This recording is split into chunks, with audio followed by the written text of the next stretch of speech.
This is the CHGO Cubs podcast presented by PointsBet. Use code CHGO when you sign up to get 2 risk-free bets up to $2,000. Good evening, everyone. My name is Corey. I am joined, as always, by Brendan, and we are here as your post-game crew tonight.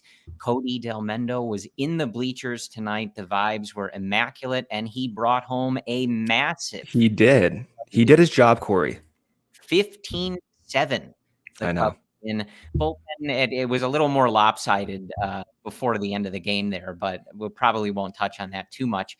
We will be joined by our guy, Ryan Herrera, live from beautiful historic Wrigley Field at some point. But Brendan, I mean, the Cubs win a series, so that's always nice. And they do so in big fashion tonight. They do. And we have plenty to talk about from the performances that we saw tonight, whether it was Patrick Wisdom, a 2-homer night and a grand slam onto Waveland Avenue. Christopher Morel, a huge night in the 9-hole, continuing his good work after being dropped in the order. Kyle Hendricks, another quality start. That's 2 quality starts in a row for Kyle Hendricks. I don't imagine you want to talk about Kyle Hendricks, though. You don't. No. I'm kind of sick of talking about Kyle Hendricks, Corey. Yes, and as if you are watching us live on Twitter, come on over to the YouTube so that we can read your comments. If you are listening on the podcast feed in the morning, good morning, happy Friday. And yes, as Katie says, 2 consecutive series wins. Nick in the YouTube comments, Brendan is indeed flying the W. I am. If you are listening, I got 2 flags here. You see the other one, Corey? What does the other one say? What does that say? The same as my hat, Brendan. It's because the Cubs won the 2016 World Series. World Series. Okay, yes. People do forget that. Go. Correct. Yeah. Yeah. So, normally for when the series ends, we do talk about all of the games in the series or anything going on. But I think a lot of what we're going to talk about is going to be centered around tonight. If you want to hear, Luke, Cody, and I went really in depth on Justin Steele last night. And I know they talked about Keegan Thompson. So Brendan and I have been really digging into those 2, but I don't know how much was really new, I guess, that we saw from them. And we really kind of broke it down. So maybe we'll, touch on them the next time they pitch. But, real quick, as we always do, just setting the table for this series victory. It was a 5-3 loss in the first game on Tuesday. Keegan was really good. Did go back out there to try to get through 7, gave up a couple more runs. That kind of skewed the line, but a really good start for him in that one. Then yesterday on Wednesday, it was an 8-3 win behind Justin Steele's 5 strong innings, just 1 run allowed, 6 strikeouts. Wilson Contreras with his 13th home run of the year in that game, and Christopher Morel with his first home run of the series in that game. That was his 6th. Again, that one was 8-3.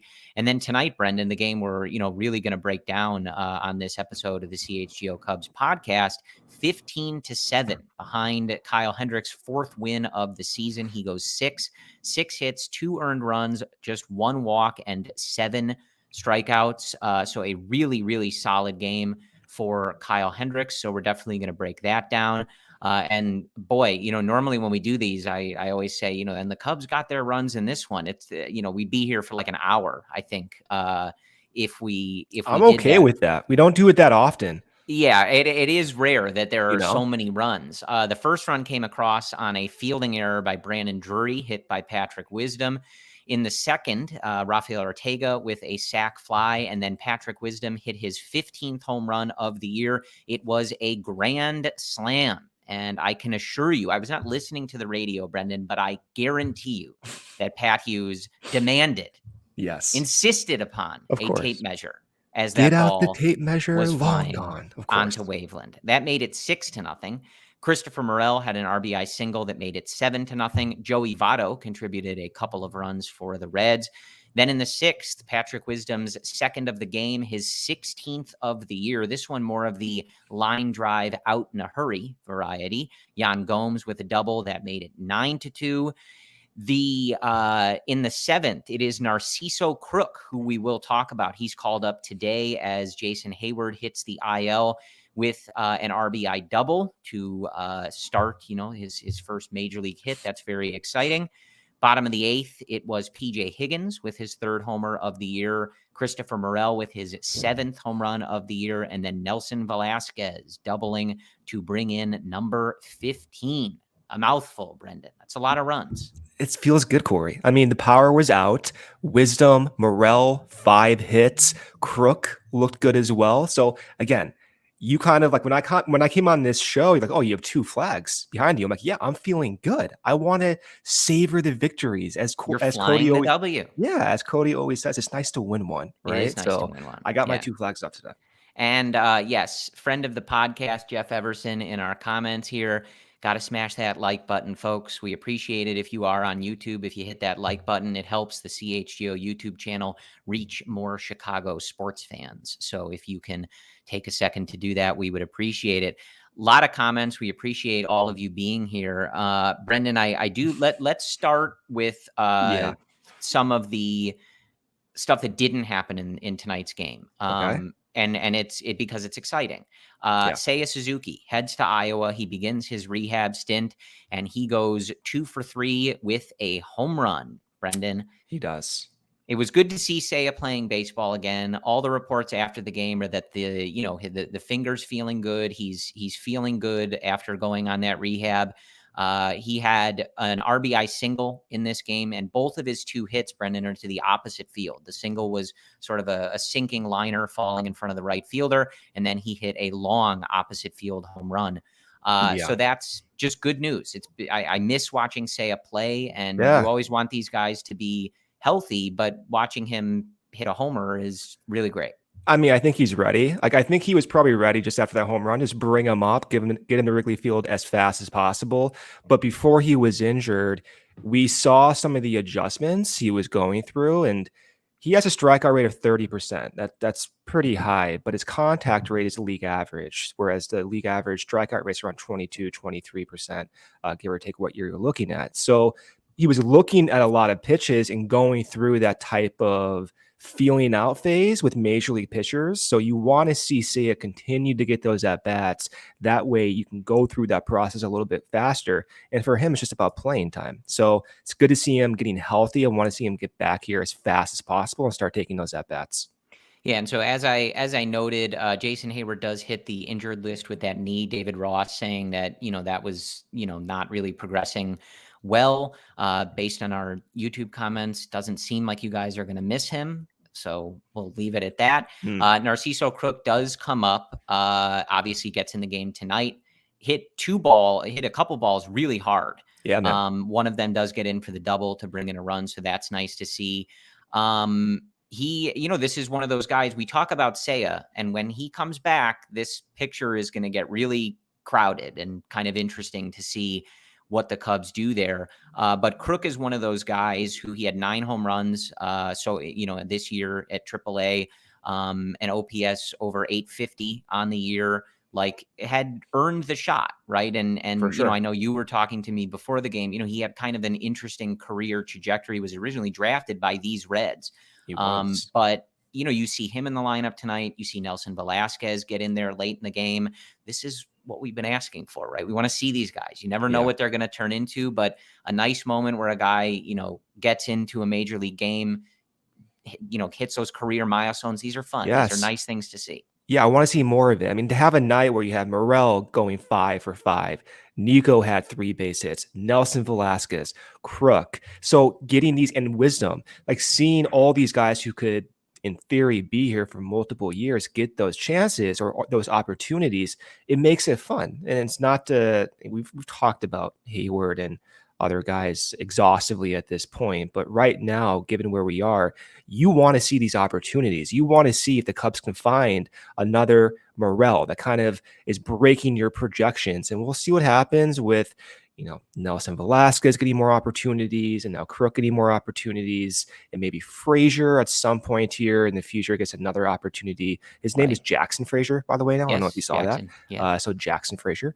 So, once Hayward is apparently healthy, it will be an interesting discussion again. But hopefully it shouldn't be, but it shouldn't be. Yeah. But as we move along the season here and the trade deadline's approaching, maybe the circumstances do change. We need to see these guys hit more, Corey. Yeah. And, again, like Crook is one of those guys. So he's 26. He, again, had an 885 OPS, hit 268 with a 375 on base, 9 homers, 27 RBIs. He also stole 11 bases across 157 at bats. Again, this is his first shot at the MLB level. So what you're expecting from him is, who knows, right? Like he was hitting at AAA. Yeah. Like a lot of guys, had his development sort of stunted because of the COVID season and the lack of the real minor league season and stuff. So what you're expecting is, you give a guy a shot and see if he can hit like he did in the minor leagues. And, that's what these opportunities were for. And as I mentioned, he did hit a couple balls, I believe, over 100 miles an hour tonight. So that's what you're looking for from him. You can see the power, just like seeing him swing the bats. It's obvious he has that natural talent, and his numbers over the last 110 plate appearances in Iowa before he was called up here, really impressive. He batted .339. He had 9 home runs, and you see just the raw talent he has.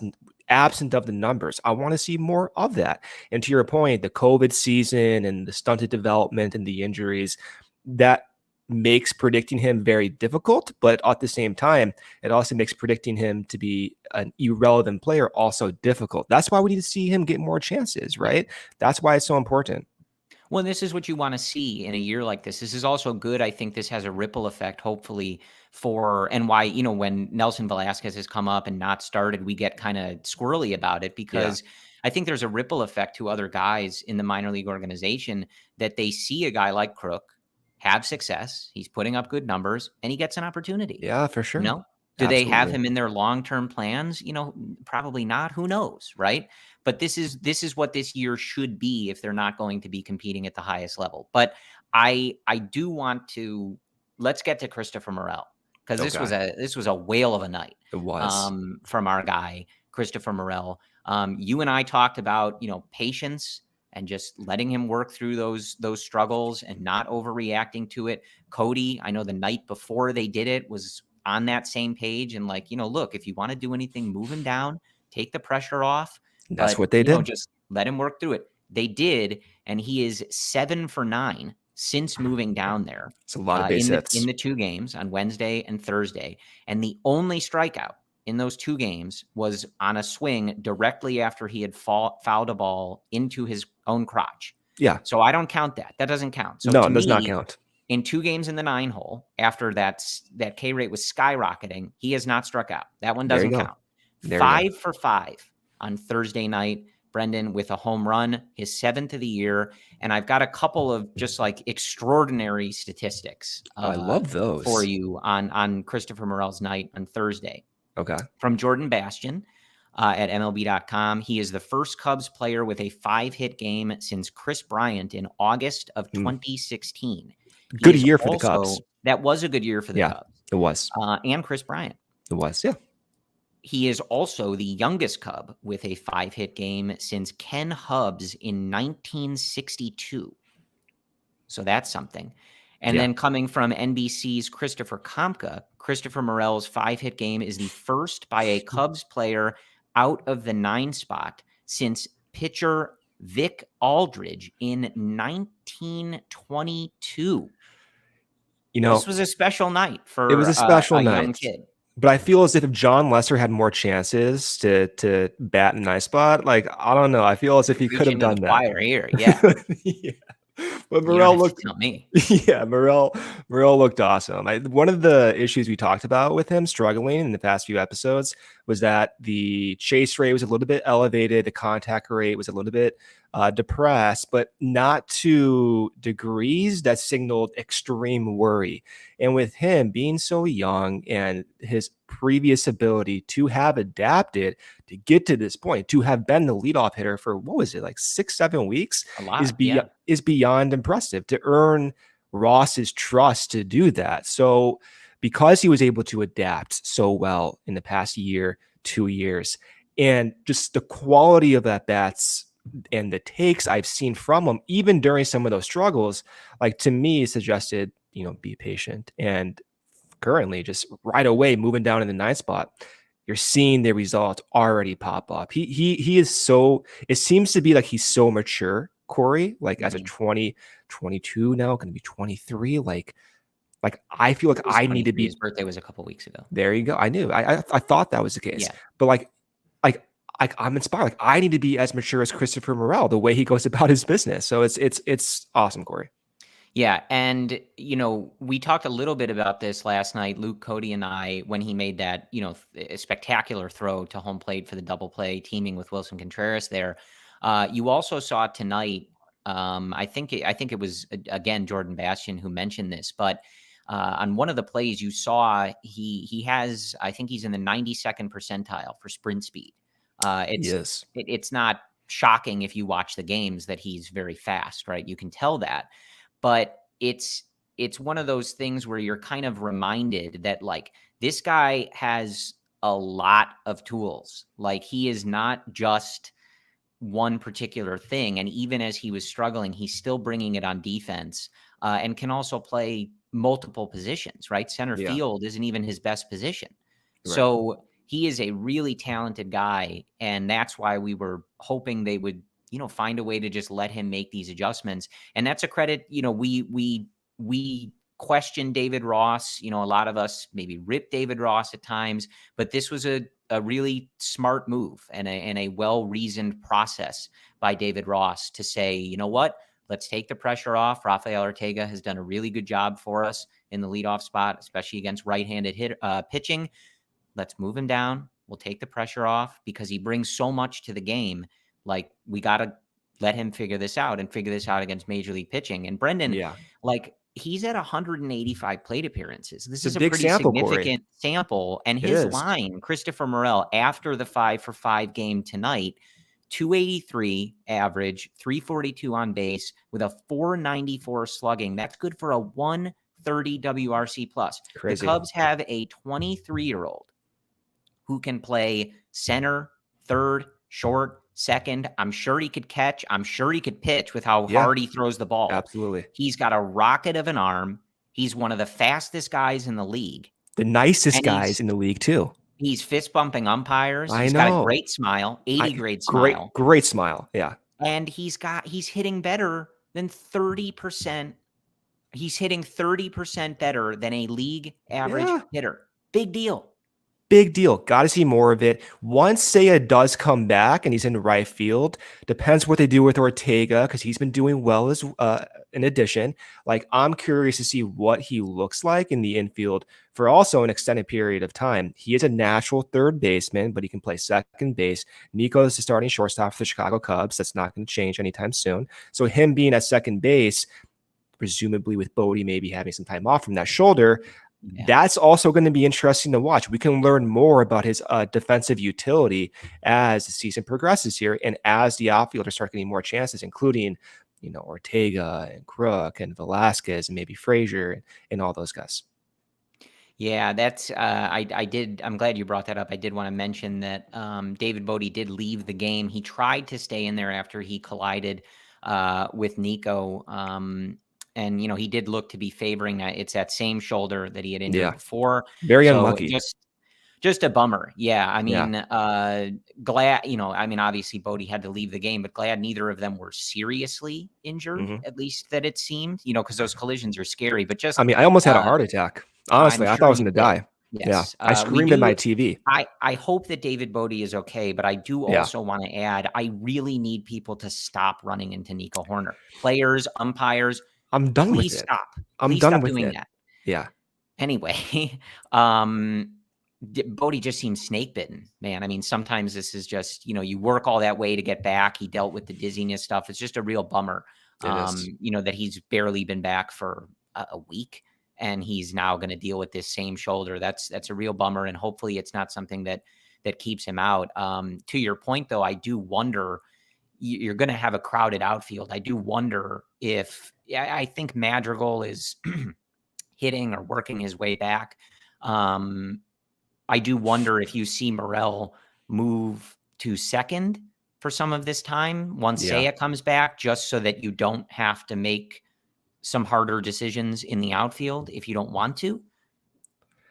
I don't know, because if you think about it, you do have the potential, although we haven't seen it recently, to put Happ in center field, and that might allow you to play Velasquez in left, or Frazier in left, or Crook in left, if they want to get an extended period of time to look at these guys. Right. So I don't know. It's gonna be a tricky situation with Madrigal once he is healthy enough. I feel as if, talking with you and seeing comments over the past few weeks, people don't really want to see Madrigal. Take that for what you want. Are you getting that impression? Yeah.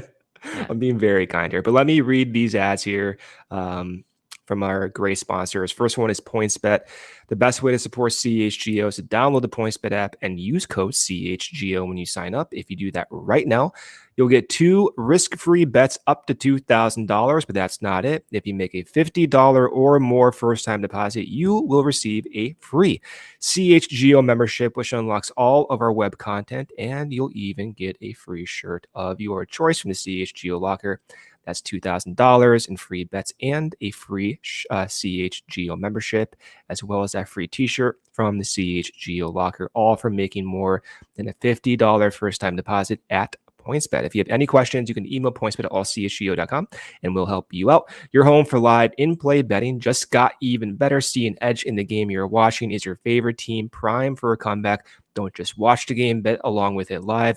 More live betting, more live markets, and faster live cash outs. Follow along with your bets the moment they hit and stay in the live action all game long.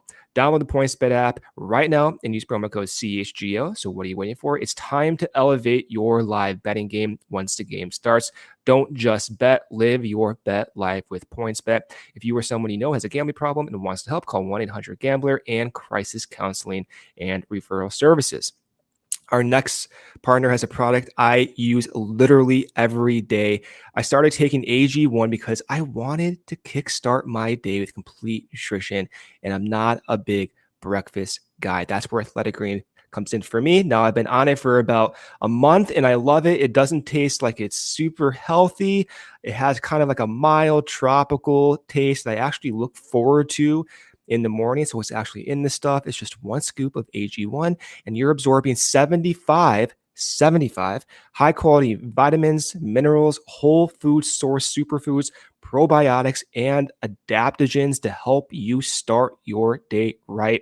This special blend of ingredients supports your gut health, your nervous system, your immune system, your energy, your recovery, focus, and aging. All of these things. I get a noticeable boost of energy, so I can take it first thing in the morning on an empty stomach.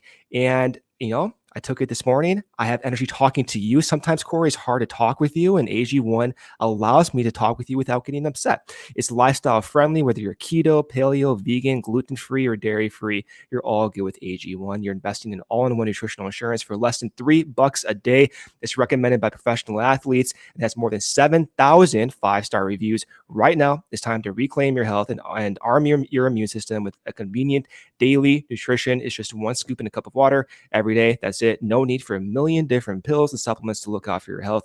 To make it easy, Athletic Greens is going to give you a free 1-year supply of immune-supporting vitamin D and 5 free travel packs with your first purchase. All you have to do is visit athleticgreens.com/CHGO Cubs. Again, that's athleticgreens.com/CHGO Cubs to take ownership over your health and pick up the ultimate daily nutritional insurance.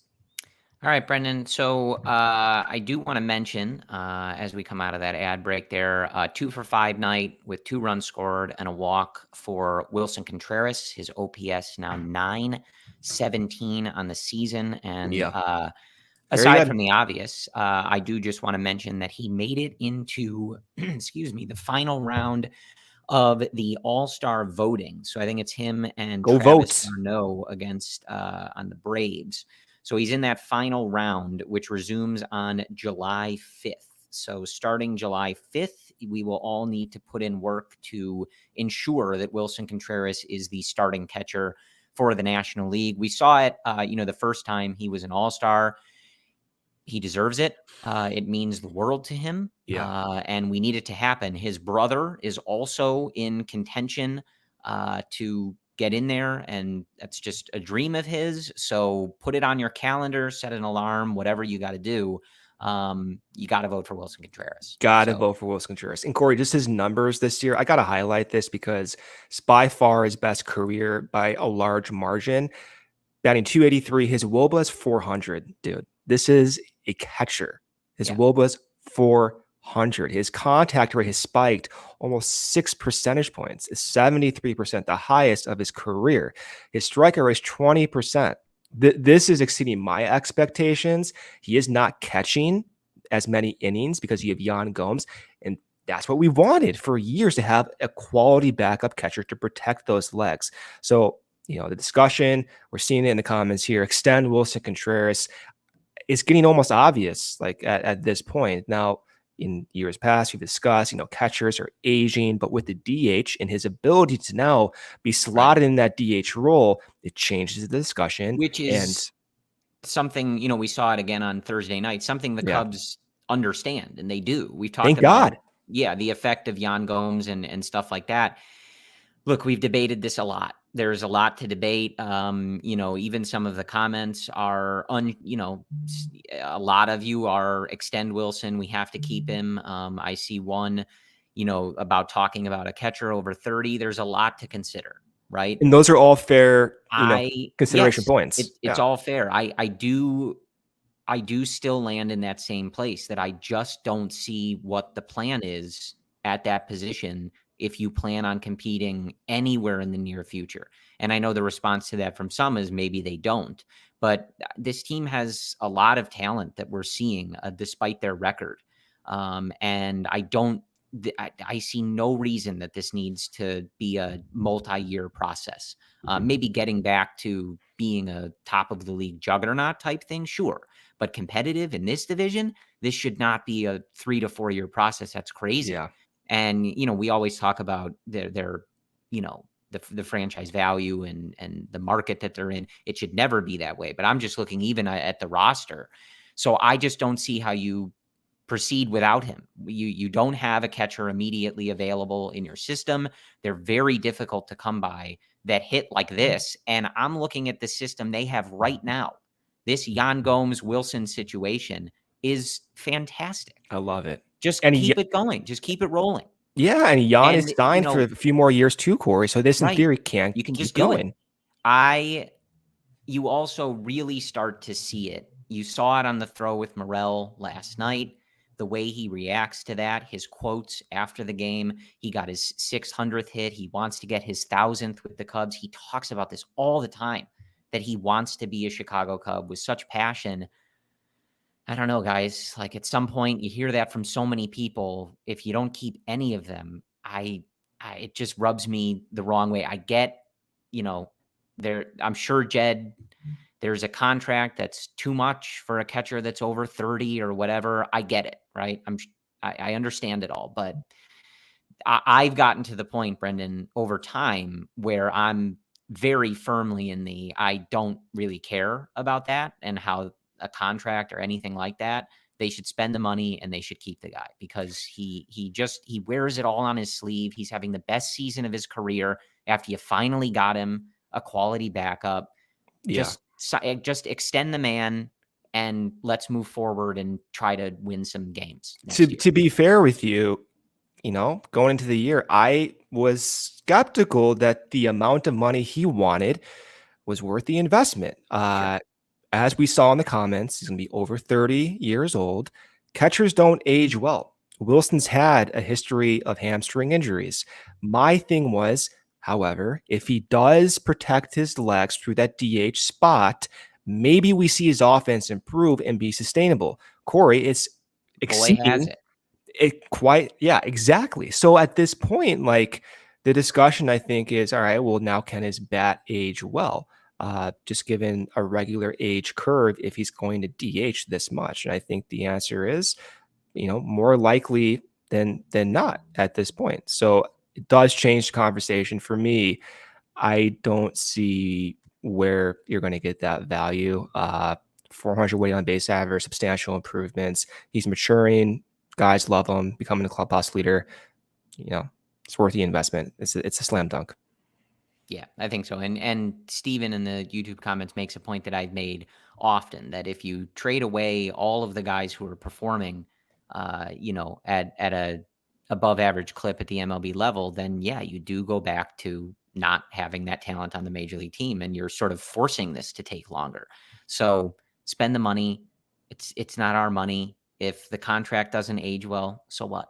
You know what I mean? They should be spending to deal with that, but you got to keep some of these guys at some point. And I've worked myself to the point that you got to keep the guy, and hopefully find a deal that works for everybody. He wants to stay here, make it work.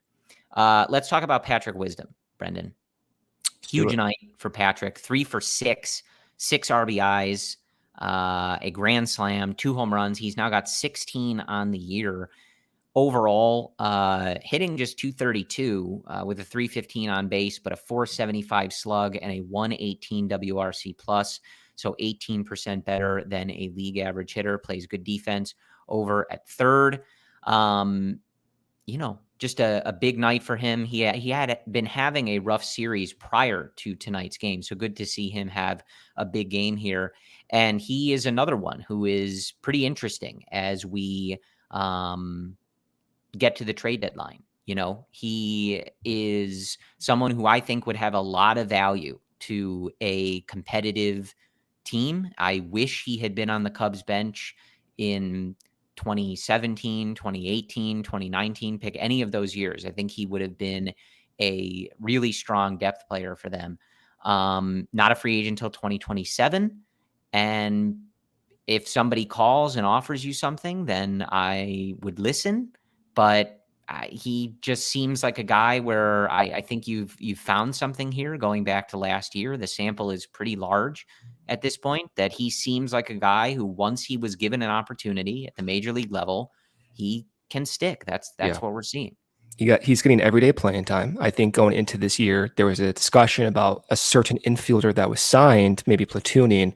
Don't you smile like that? I'm just thinking about Luke. Luke right now is in timeout. Yeah. He's committed several sins over the past week. But there was discussion about maybe he should be platooning. And we had those discussions too. And on paper, it kind of made sense. But getting the opportunity to play every day has allowed Wisdom to go through that adaptive process faster. We've seen him go through different bats, different knob sizes on that bat. He talked earlier in the year about changing some mechanical things to hit high fastballs. Maybe it's something's clicking. His contact rate has bumped up a few percentage points, and he's sustaining that power in the process. So you might consider trading him, but you have to get back immediate major league value, Corey. And if it's in the form of prospects, okay, but this is a guy who's in theory going to be not well beyond his age curve and controllable for the next few years, even if he's not an everyday starter on this competitive Cubs team, hopefully soon. He's nevertheless a great option that can get 300, 400 plate appearances potentially, mix and match, and play quality defense. Although I will note his outs above average, we have seen it. It's a little bit low this year for, some reasons that I quite don't understand, but he's passing the eye test. I don't know. It doesn't really line up for me. And then last year's outs above average was like way, way higher above league average. I forget which percentile it was, but there's some discrepancy there. But assuming he's a quality defender, which I think he is, having that bat, that potential, really interesting. Also, too, maybe he'll play some left field. We've seen him in the outfield a little bit, saw him in right field as well. So I do want to see him kind of get mixed around defensively for some other guys. He just seems like the type of guy that as you approach the deadline, you're not going to get the value back that he's providing to you. You assume not, right?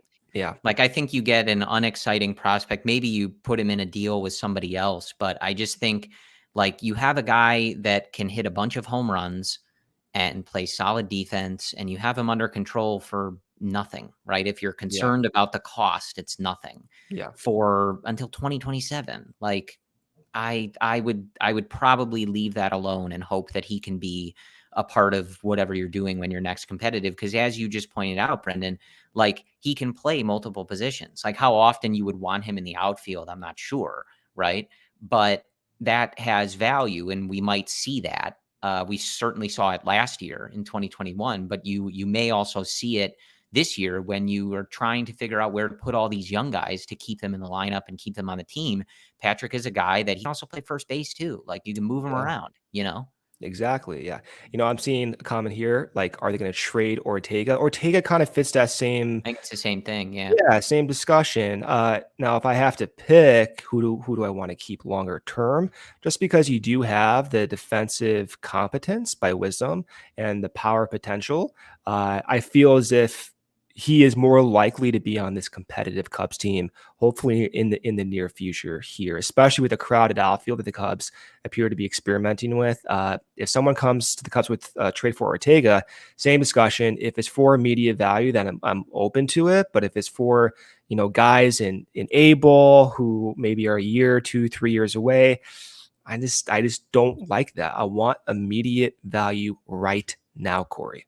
Yeah, we did the whole let's trade for teenagers thing. That was last time. Let's get closer to MLB ready this time. Yeah. The thing about, guys like Wisdom and Ortega, like what a team would be willing to give up for them may not be exciting, but they are two guys you can really see a competitive team being interested in, right? Especially Ortega, like over the last year plus, like he hits righties, right? Yeah. He's led off a lot. He's played a solid center field for the Cubs.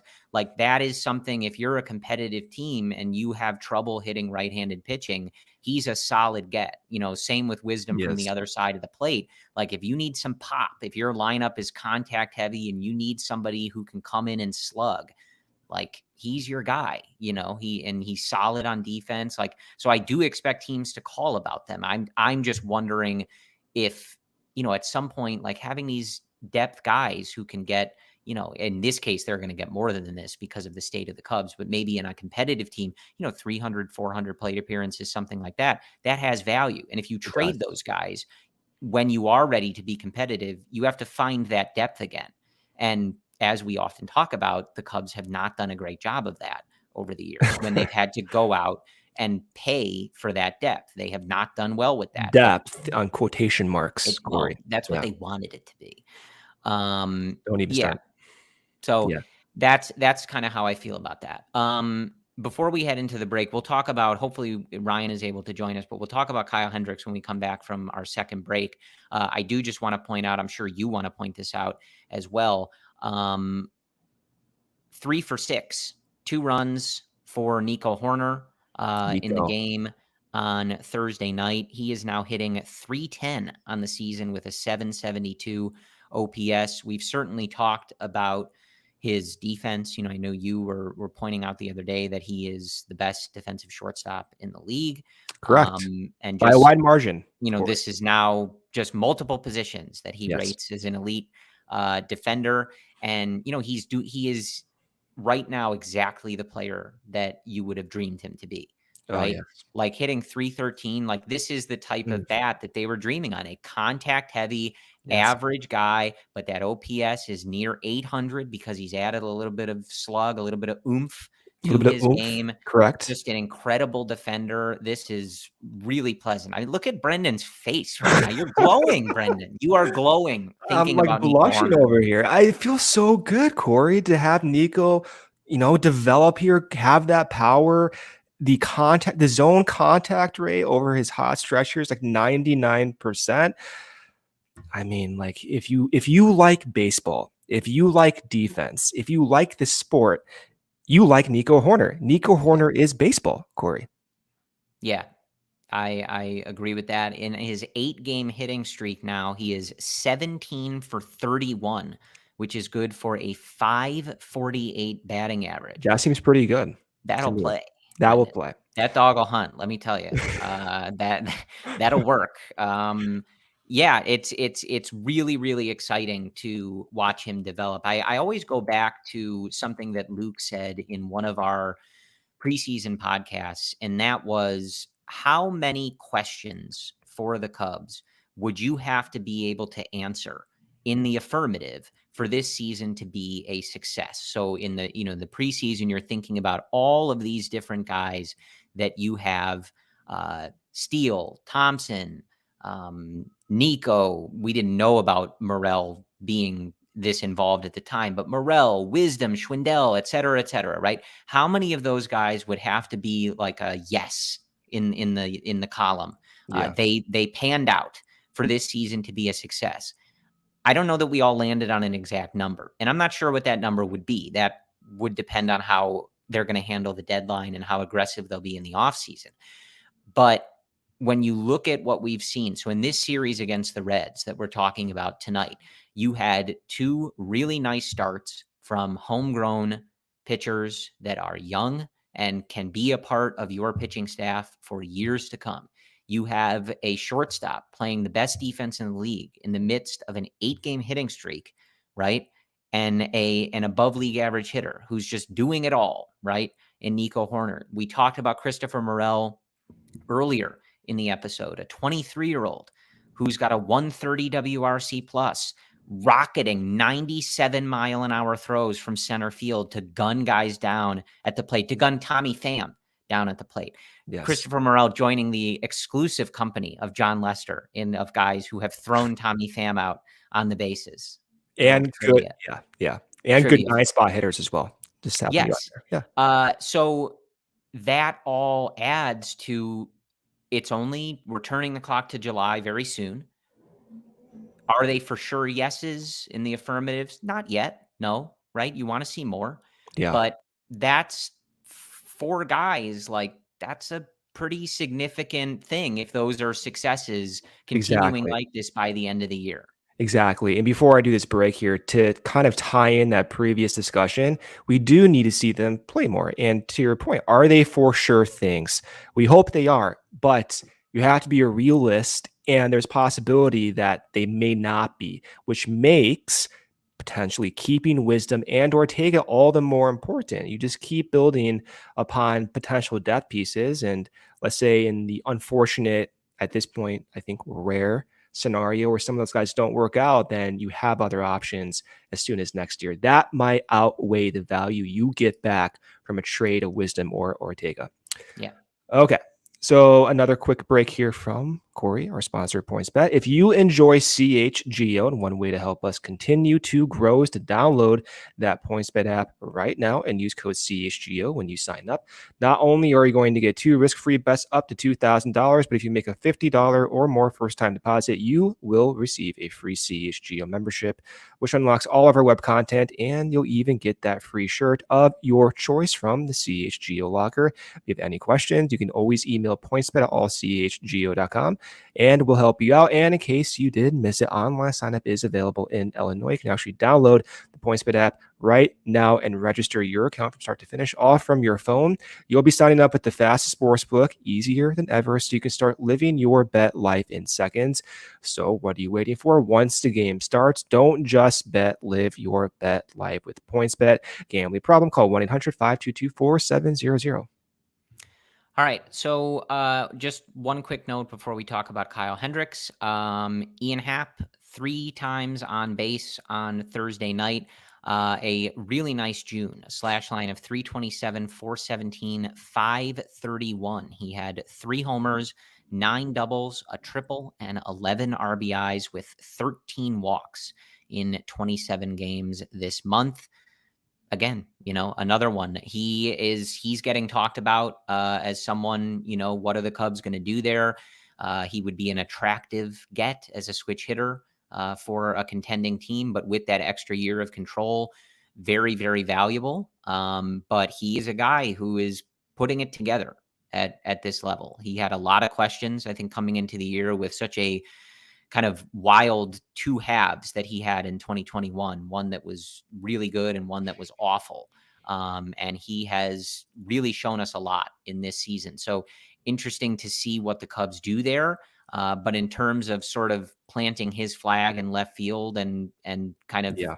stating at least to the Cubs at the moment, like, I am one of these outfielders, that is a pretty clear yes at the moment. Yeah, I think so. And he's similar to the discussion with Wilson because both those guys have massively improved their contact rates. I don't know if there's been a conscious effort to do that for both of them, or it's just a natural byproduct of seeing more pitches or being more comfortable.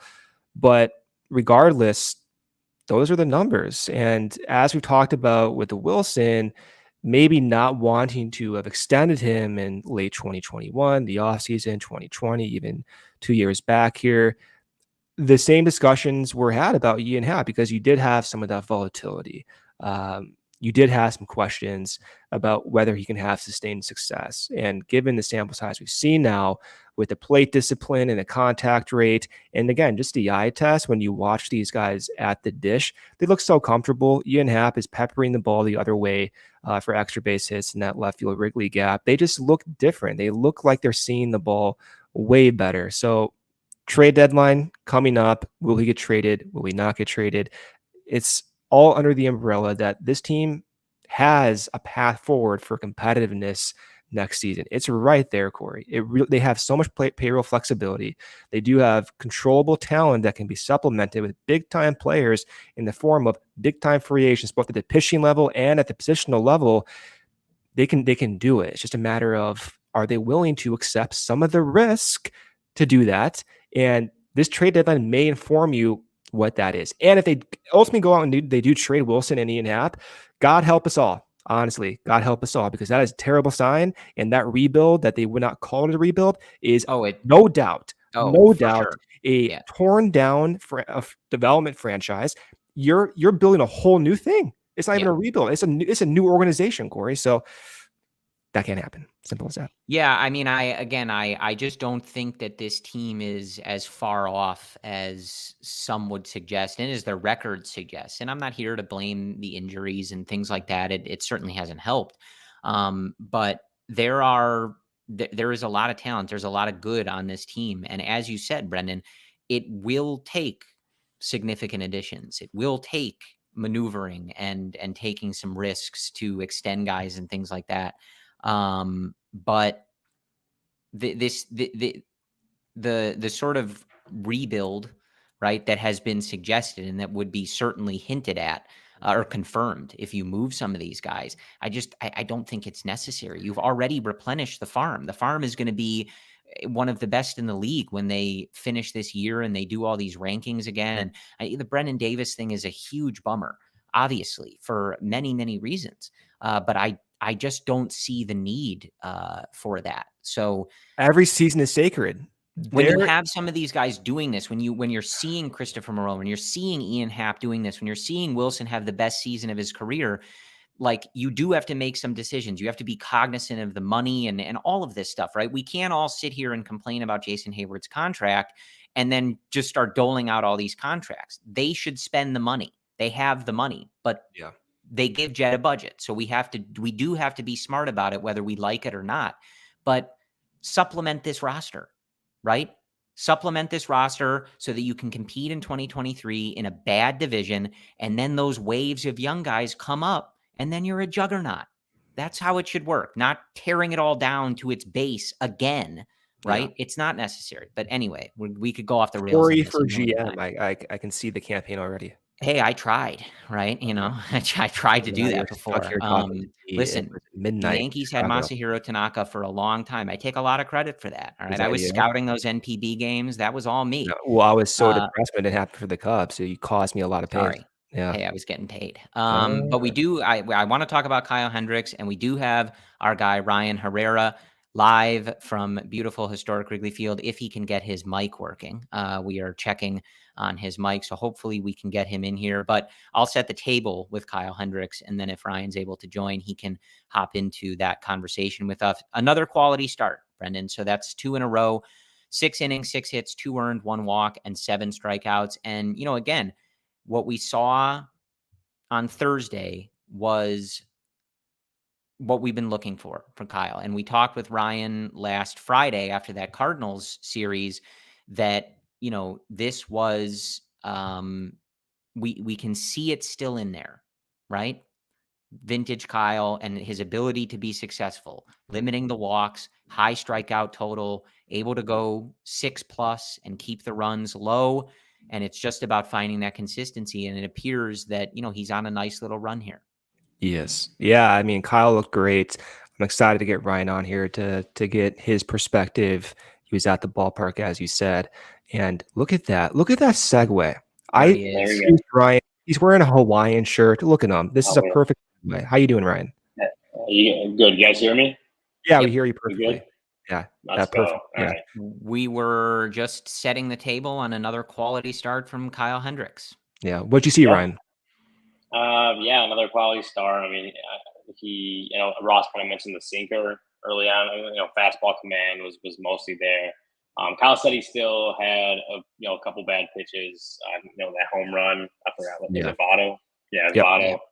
He has his number, Votto. Yeah. Well, Votto. I mean, go back to that 4-game series of the deadline last year. Votto just has had the Cubs. I know. Number for a long time, but no, Hendricks. He mentioned just having a couple bad pitches here and there, but obviously another quality start. It's back-to-back quality starts. He started the month not pitching for like 13 days because of fatigue and stuff like that. Now he ends the month with 2 solid performances in a row.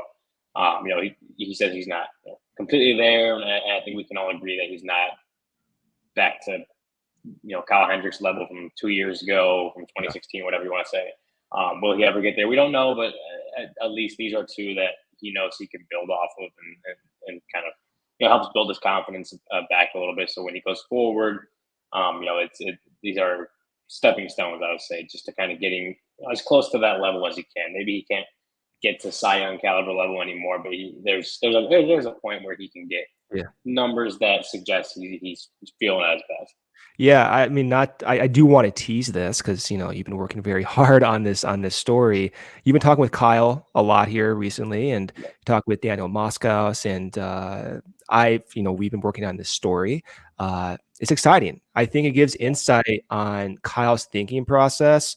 I'm excited to see you publish it soon, but it just illustrates that Kyle knows that he's not that vintage guy right now, and he knows the process that might need to occur for him to get maybe back to those 2016 numbers. And I do think, as we talk about Kyle, even in the context of the trade deadline here, he's a very cerebral guy. He's very good at what he does, and you have to consider that when you determine in your mind, do I want to trade Kyle? And if there's a possibility that he can get back to those days, it's really important that we all consider that.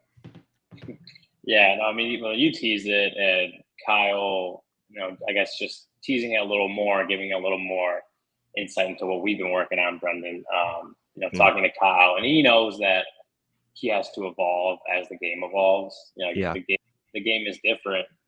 2014 is when he debuted. The game's already different. It's not even been a full decade. The game is different, so he knows that he has to evolve and adapt. The way things change, the way pitching changes, the way hitters attack pitchers. Everything's changing. He knows that he has to go with it.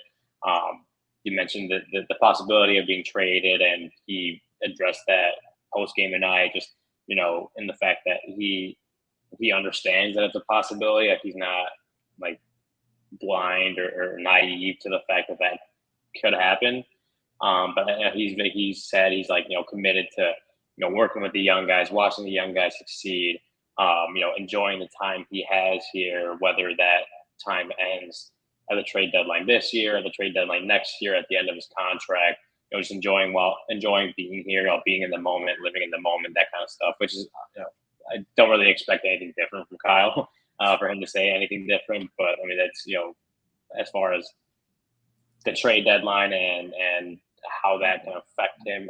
I think you just see that it's not, like you mentioned, him being cerebral. Like he knows who he is, and he knows what makes him good. Like he's not just like good at what he does for the most part. Like he knows why he's good, and I think that plays into that.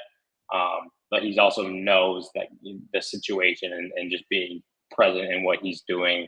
I think you see that from Wilson too. You see that from a lot of these guys, Happ, of just being not, again, everyone's going to say it, the cliche, controlling what you control. But Kyle, I think, is very good at that and doesn't really let that outside noise affect him. I would really like to get to a point where the franchise legends that we have and some of the biggest performers in Cubs history don't have to answer these questions anymore.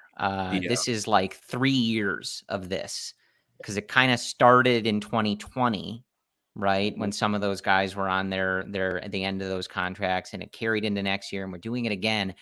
Like, I could really live without that, right? Like, just once, maybe like several years from now, we're talking about Kyle Hendricks retiring as a Cub and his looking back on his career and all the big games that he's pitched in and stuff. And Ryan can write that article and not talk about, his demeanor when he's asked about being traded. I'm a little tired of that.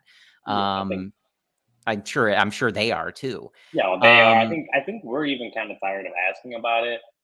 I think everyone just is like, I think I just selfishly would rather write about a winner and write about someone who's buying at the trade deadline versus going up to, Ian Happ or Wilson Contreras for the 100th time and asking him how he stays so calm when he's the subject of rampant trade speculation. Right? Like, that's not fun for anyone, really. But I agree. Like, the Cubs, Jed Hoyer talks about this next great Cubs team, and at that point, the questions will be completely flipped. But that's kind of just the spot we're in right now. Yeah, and even in that context, again, just to go back to you talking with Kyle, I was talking with Corey about this off air, and just seeing like the transcripts that you have from Kyle and these other guys, like they are talking in such great detail about their process. And it's also still quite remarkable how they can do that, being that state of mind with also, their livelihood situation in flux. He could be in a different city in the next month. And also, like, credit to you, Ryan, like, to be able to get all that. And no, seriously, you got to give yourself, a pat in the back to get that much information about a sensitive topic. And this is not the trade deadline, but some of the struggles.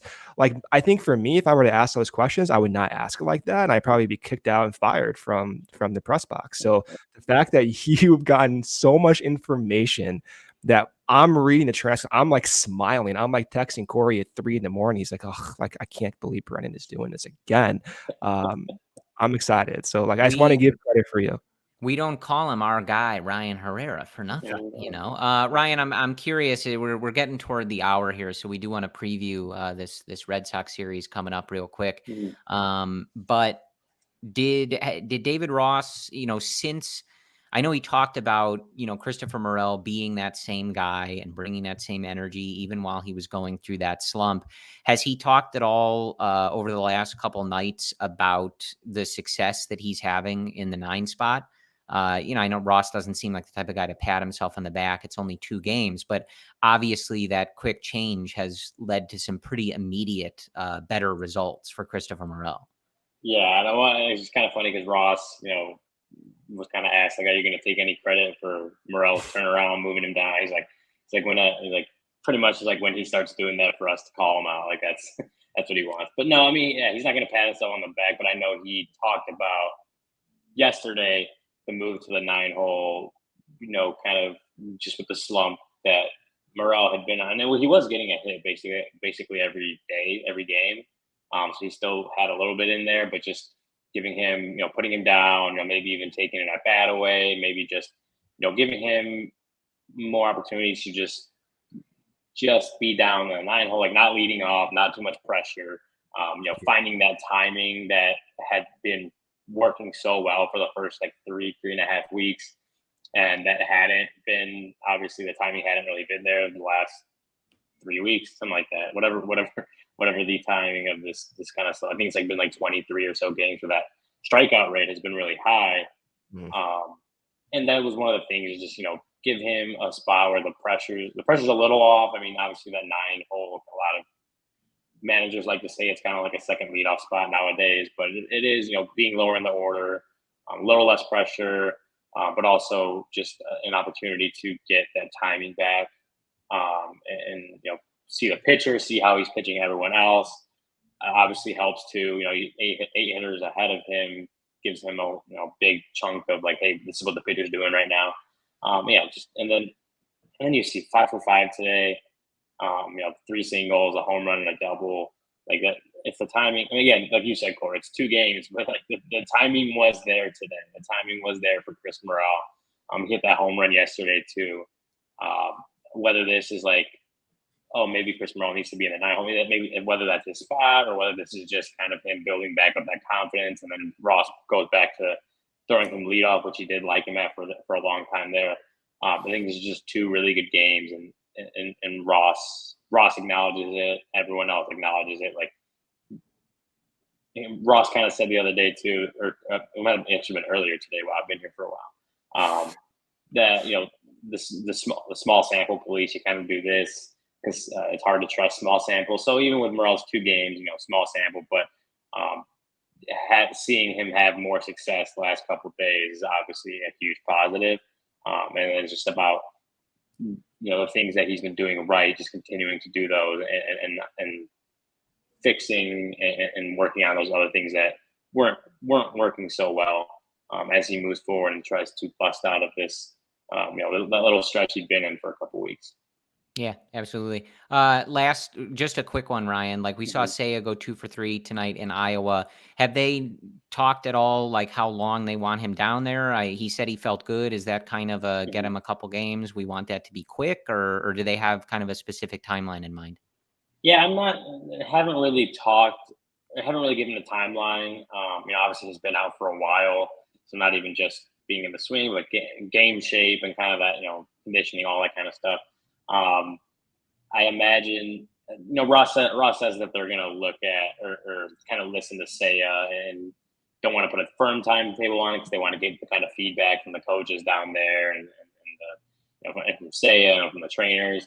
I imagine it's probably going to be at least through the weekend. Whether it extends for like another series into next week, we'll that remains to be seen.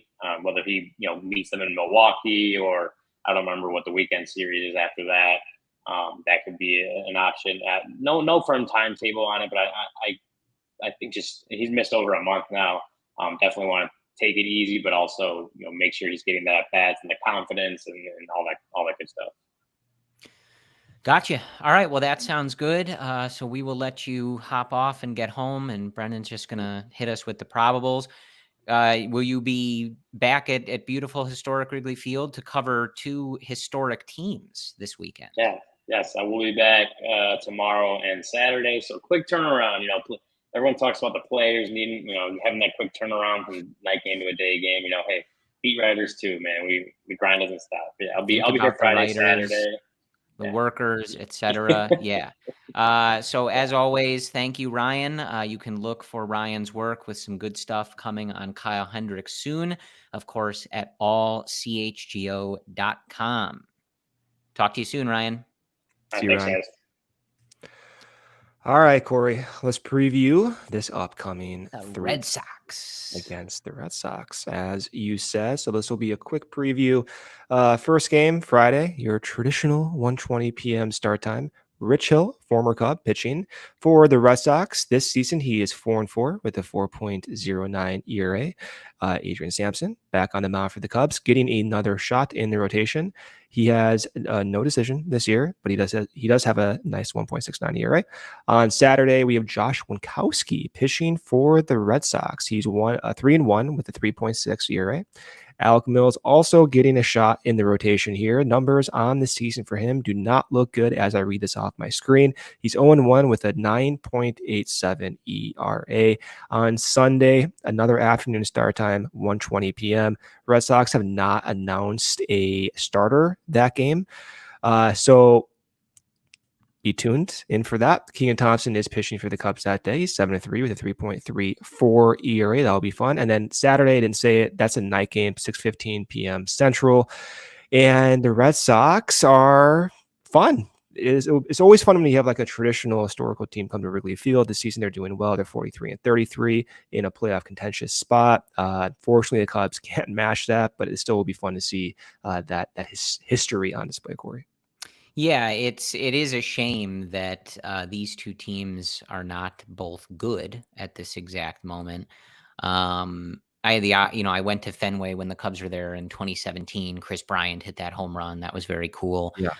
So that, it's always cool when teams like this play, especially because they don't very often.